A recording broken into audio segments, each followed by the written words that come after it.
Patient तपासत असताना पुढचा पेशंट कोण येईल हे कोडच असतं बरं का. म्हणजे काय असेल त्याची कहाणी, काय झालं असेल बरं त्याला, हे कोणी सांगू शकत नाही. शिकलेल्या ज्ञानाची अनुभव शिदोरी घेऊन बसायचं, उराशी कुतूहल जागे ठेवायचं, सहवेदना आणि संवेदना शाबूत राहू द्यायची आणि पुढच्या पेशंटला आत घ्यायचं. अवघ्या 8 वर्षांचा मुलगा त्याच्या मावशी आणि आजीसोबत माझ्याकडे त्या दिवशी आला.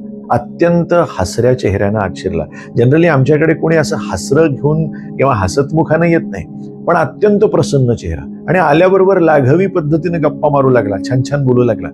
पण बसताना हात टेकून म्हाताऱ्या माणसासारखा बसला आणि मी थोडा चमकलो.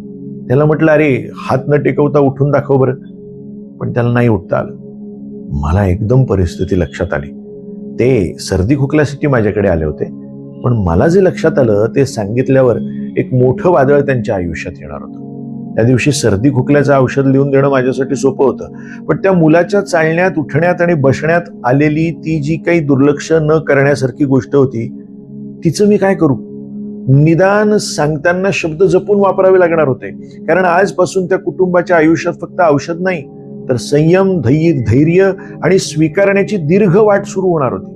हा जन्मजात आजार आहे, वाढत्या वयासोबत जाणवू लागतो, जो पूर्ण बरा करणारा औषध आपल्याकडे नाहीये.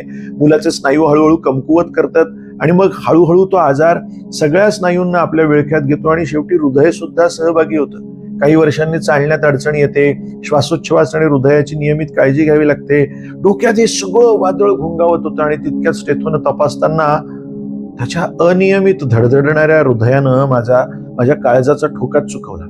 तपासण्या केल्यानंतर कळलं की हो, डुशेन मस्क्युलर डिस्ट्रॉफी नावाचा आजार आहे. 2D इकोमध्ये डायलेटेड कार्डिओमायोपॅथी म्हणजे हृदयाचे कप्पे आकाराने मोठे, फुगीर झालेले, पातळ पडलेले आणि कमकुवत झालेले.